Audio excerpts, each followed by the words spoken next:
Hi everyone, welcome to सरकारी advance again. तो इस वीडियो में हम लोग समझने वाले हैं कि एम्स सीआरई यानी कि कॉमन रिक्रूटमेंट एग्जाम 2025 का जो नोटिफिकेशन आया है उसके लिए आप लोग अप्लाई कैसे कर सकते हैं। तो उसका जो एप्लीकेशन फॉर्म है उसका रजिस्ट्रेशन प्रोसेस हम लोग समझेंगे, ब्रीफ में समझेंगे, डिटेल में मैं ज़्यादा नहीं जाऊँगा। मैं आपको बता दूंगा कि कौन सी वेबसाइट पर जाके फिल करना है, किन किन चीज़ों का ध्यान रखना है, कैसे आपको सारी चीज़ें फिल करनी होंगी, वो सारी चीज़ें एक्सप्लेन कर दूंगा। और उसके लिए आप वीडियो जो है पूरा एंड तक देखें ताकि सारे स्टेप्स आपको अच्छे से समझ आ जाए। और अगर आप चैनल पर पहली बार विजिट कर रहे हैं तो आप चैनल को सब्सक्राइब जरूर कर लें और बेल आइकन को प्रेस कर लें, बिकॉज अगर आप ये फॉर्म फिल कर रहे हो तो इसके रिगार्डिंग जितने भी अपडेट्स हैं, चाहे वो सिलेबस के रिगार्डिंग हो, एग्जाम डेट को लेकर हो, एडमिट कार्ड को लेकर हो, या फिर पोस्ट और उनकी एलिजिबिलिटी के रिगार्डिंग हो, तो उन सभी पर मैं वीडियोस जल्दी ही अपलोड करूंगा। तो उसके लिए आपको थोड़ा सा वेट करना होगा। और अगर आप ऑफिशियल नोटिफिकेशन के बारे में इंफॉर्मेशन चाहते हैं तो कल मैंने वीडियो अपलोड कर दी थी, उसको जाकर आप चेकआउट कर सकते हैं। उसका लिंक आपको कमेंट सेक्शन में मिल जाएगा।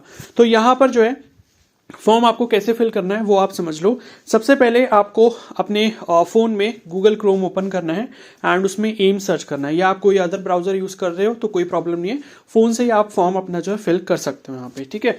और उसके बाद यहाँ पर आप देख सकते हो, जैसे ही एम्स आप सर्च करोगे गूगल पर, यहाँ पर आपको पहली जो वेबसाइट का लिंक मिलेगा aimsexams.ac.in, इस पर आपको जाना है। एंड इस पर जाने के बाद यहाँ पर इंपॉर्टेंट अनाउंसमेंट वाले सेक्शन में जो है आपको कॉमन रिक्रूटमेंट एग्जाम सीआरई का ऑप्शन दिख जाएगा। अब देखो, अभी तो ये इंपॉर्टेंट अनाउंसमेंट वाले सेक्शन में दिख रहा है, बट हो सकता है कि बाद में ये विजिबल ना हो, कुछ दिन बाद इंपॉर्टेंट अनाउंसमेंट में वो थोड़ा नीचे चला जाए। तो उस केस में आप क्या कर सकते हो, जो यहाँ पर रिक्रूटमेंट वाला ऑप्शन आपको दिखाई दे रहा है इस पर आप क्लिक कर सकते हो। एंड इस पर क्लिक करने के बाद यहाँ पर आपको सीआरई कॉमन रिक्रूटमेंट एग्जाम का ऑप्शन मिल जाएगा। तो यहां से भी आप वही सेम पेज पर पहुंच जाओगे जहां से आप उसको यूज करके डायरेक्टली पहुंच सकते थे, ठीक है। तो ये आपका जो है सीआरई वाला जो पोर्टल है वो आपका ओपन यहाँ पर हो जाएगा। अब उसके बाद यहाँ पर पहला वाला जो ऑप्शन आ रहा है यहाँ पर common recruitment examination live advertisement, इस पर आप क्लिक कर देंगे। एंड क्लिक करने के बाद जो है यहाँ पर फिर आपको व्यू डिटेल्स पर क्लिक करना है, ठीक है। तो व्यू डिटेल्स पर जैसे आप क्लिक करोगे आप यहाँ पर पहुंच जाओगे। यहाँ पर से आप एडवर्टीजमेंट और नोटिफिकेशन डाउनलोड भी कर सकते हो, पीडीएफ आपको मिल जाएगी जिसमें आप सारे इंस्ट्रक्शंस वगैरह पढ़ सकते हो, वैकेंसी की जो डिटेल्स हैं, एलिजिबिलिटी जो है उनको सबको अच्छे से पढ़ लेना। उसके बाद ही आपको डिसाइड करके अपना फॉर्म फिल करना चाहिए, बिकॉज आपको पहले अपनी पोस्ट के अकॉर्डिंग देखना पड़ेगा कि किस पोस्ट के लिए और कौन सी एम्स में आप अप्लाई करने वाले हो और उसकी एलिजिबिलिटी क्या है। अगर आप उस एलिजिबिलिटी और एक्सपीरियंस को फुलफिल कर रहे होगे तभी आप उस वैकेंसी को फिल करना, अदरवाइज आपका सिलेक्शन अगर हो जाता है और अगर आपकी एलिजिबिलिटी में कुछ भी कमी रहती है, जैसे कि अगर किसी वैकेंसी या किसी पोस्ट के लिए एक्सपीरियंस मांगा गया है या कोई स्किल टेस्ट होना है, तो वो चीज़ आपके पास है या नहीं है उसको चेक करके ही फॉर्म फिल करना, बिकॉज बाद में अगर पता चलता है कि वो चीज़ नहीं थी तो अल्टीमेटली आपका सिलेक्शन नहीं होगा, ठीक है। फिर उसके बाद यहाँ पर नीचे दो ऑप्शंस दिखेंगे आपको, क्रिएट अ न्यू अकाउंट और लॉग इन टू अप्लाई। तो पहले जिसने अकाउंट बना लिया है वो लॉग इन करके अपना फॉर्म कंप्लीट करेंगे, लेकिन जिसने फॉर्म मतलब जिसने रजिस्ट्रेशन नहीं करा या अपना नया अकाउंट नहीं बनाया तो उनको क्रिएट अ न्यू अकाउंट पर क्लिक करना है। और क्लिक करने के बाद जो है आप इस वाले पेज पर पहुंच जाएंगे, ठीक है। तो क्रिएट अ न्यू अकाउंट जब आप करोगे तो ये वाले पेज पर आप पहुंच जाओगे। एंड यहाँ पर जो है आपको अपनी कुछ बेसिक इंफॉर्मेशन डालनी है, ठीक है। तो सबसे पहले आपको फुल नेम डालना होगा, कैपिटल लेटर्स में ही डालना, और नेम जो है वो आपकी 10th क्लास की जो मार्कशीट है उसके अकॉर्डिंग होना चाहिए। जैसा आपका नाम 10th की मार्कशीट में लिखा है एग्जैक्टली आपको यहाँ पर टाइप करना होगा। उसमें नाम में मिस्टर, मिस, मिसेस ऐसा कोई भी टाइटल आपको नहीं लगाना, सिर्फ नाम लिखना है, ठीक है। और री एंटर फुल नेम में दोबारा से आप नेम लिख दोगे। एंड उसके बाद मोबाइल नंबर में आपको अपना 10 डिजिट मोबाइल नंबर डालना है। उसके बाद कंफर्म मोबाइल नंबर में दोबारा मोबाइल नंबर डालना है। और उसके बाद ईमेल एड्रेस आपको डालना होगा जो आपका ईमेल चल रहा है। तो ईमेल एड्रेस आप 2 बार डाल दोगे। उसके बाद पासवर्ड आपको बनाना होगा। तो पासवर्ड में आप क्या कर सकते हो, एक कैपिटल लेटर डाल लेना, कुछ स्मॉल लेटर्स डाल लेना, कुछ 2-3 नंबर्स डाल लेना, और उसके बाद कोई एक स्पेशल सिंबल जैसे कि @ हो गया या हैशटैग हो गया या डॉलर का सिंबल हो गया। इस तरीके से आप एक मिक्स्ड कॉम्बिनेशन वाला पासवर्ड बना सकते हो। तो पासवर्ड वही वाला सेम दोबारा आपको डालना है, 2 बार पासवर्ड आप डालोगे। और उसके बाद यहाँ पर आपको आधार नंबर डालना है, ठीक है। तो 12 डिजिट का आधार नंबर डालना है। अब ये ऑप्शनल है। अब मैं आपको बताऊं ये ऑप्शनल क्यों रखा गया है। अगर कोई कैंडिडेट ऐसा है जिसके आधार कार्ड में उसका नाम, उसका फादर नेम, उसका मदर नेम और डेट ऑफ बर्थ, अगर ये चारों चीजें आपकी 10th की मार्कशीट से मैच हो रही हैं तभी आप यहाँ पर आधार नंबर मेंशन करना। अगर कोई ऐसा कैंडिडेट है जिसकी आधार नंबर में डिटेल्स जो है गलत है, या उनका जो नाम है, फादर नेम है, मदर नेम है, या डेट ऑफ बर्थ है, इन चारों में से कोई भी ऐसी चीज है जो 10th की मार्कशीट से एग्जैक्टली मैच नहीं कर रही, तो आप यहां पर आधार नंबर नहीं डालेंगे। और यहां पर नीचे एक ऑप्शन दिया है, I want to proceed without Aadhaar based authentication, इस पर आप क्लिक कर देना। क्योंकि जब आप आधार बेस्ड ऑथेंटिकेशन यहां पर करोगे, आधार वाला ऑप्शन चूज करके वेरीफाई आधार पर क्लिक करोगे, तो जो आपकी इंफॉर्मेशन आधार में दी गई होगी या आधार में सेव होगी, जैसे कि पेरेंट्स का नेम हो गया, या डेट ऑफ बर्थ हो गया, या आपके नाम की स्पेलिंग होगी, वो एग्जैक्टली वैसे ही फॉर्म में आ जाएगी। तो ये चीज आपको ध्यान रखनी है। अगर आपके आधार कार्ड में सारी डिटेल सही है तभी आप आधार से ऑथेंटिकेट करें और प्रोसीड करें।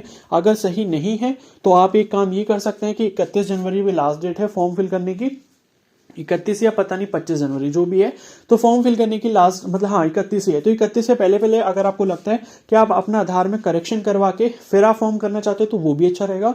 और आप विदाउट आधार करना चाहते हैं तो आधार की जगह आप कोई और आईडी कार्ड यूज कर लेना, कोई प्रॉब्लम नहीं है। बट ये है कि आपके आधार में अगर कुछ भी गड़बड़ है, 10th की मार्कशीट से डेटा मैच नहीं होता, तो आप उसको जल्दी से जल्दी सही करा लें, क्योंकि बाद में भी आपको प्रॉब्लम आ सकती है।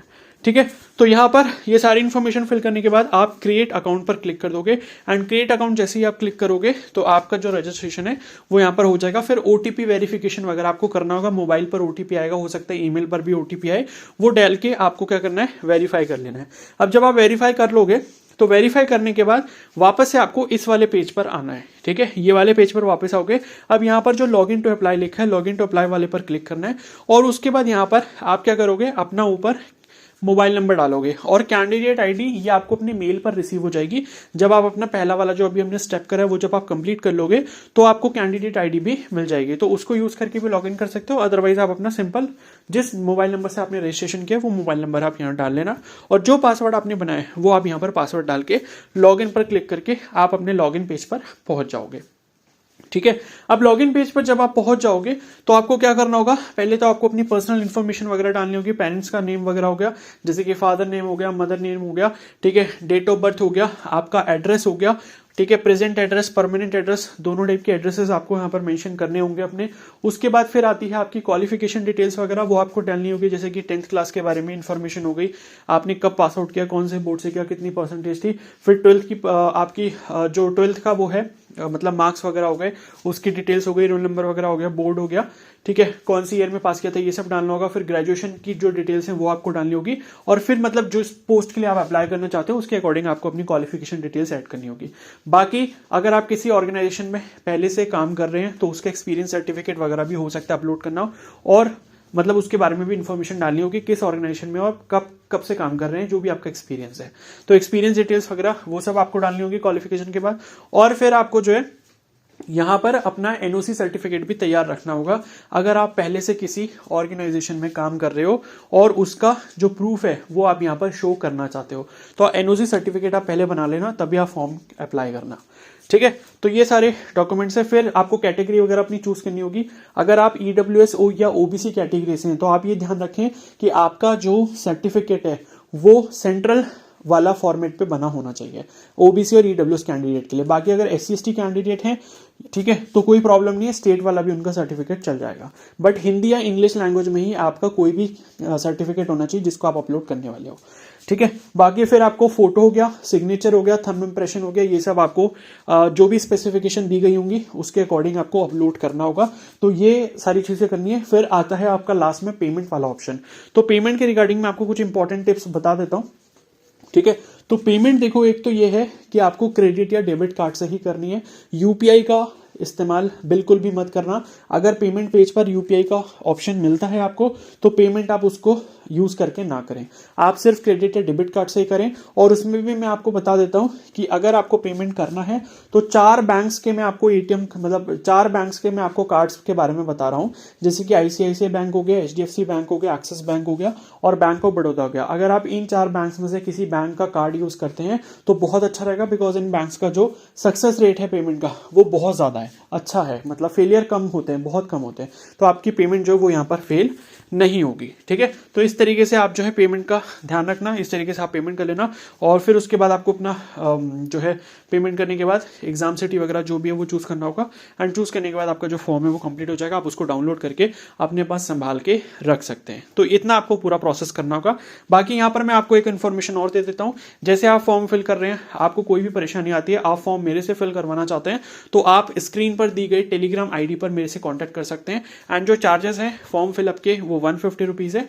तो जिसको भी लाइक कुछ भी हेल्प चाहिए फॉर्म फिल करने में तो आप डायरेक्टली मेरे को कांटेक्ट कर सकते हैं, ठीक है। तो ये कोई वैसा नहीं है, मतलब ऐसा होता है कि काफ़ी केसेस में आपको कहीं हेल्प आसपास नहीं मिल पाती है, आपके आसपास कोई साइबर कैफे या कुछ नहीं होता या आप खुद भी फिल नहीं कर पाते हो, तो उस केस में जैसे आपको डॉक्यूमेंट्स अपलोड करवाने हैं या आपको फॉर्म फिल करवाना है, मतलब पूरा प्रोसेस करवाना है, तो उस केस के लिए ये हेल्प है। बाकी आप जो भी अदर क्वेश्चंस हैं उनके लिए प्लीज मेरे को मैसेज ना करें। अगर आपको फॉर्म फिलअप करवाना है तभी आप दी गई टेलीग्राम आईडी पर मेरे को मैसेज कर सकते हैं, ठीक है। तो अब इस वीडियो को यहीं पर एंड करते हैं। आई होप सारी इन्फॉर्मेशन आपको क्लियर है और तब तक के लिए आप जो है चैनल को सब्सक्राइब कर लें एंड बेल आइकन को प्रेस कर लें सो दैट कि इसके रिगार्डिंग और जो अपडेट्स होंगे वो आपको फ्यूचर में मिलते रहेंगे। Okay, so thank you and have a nice day.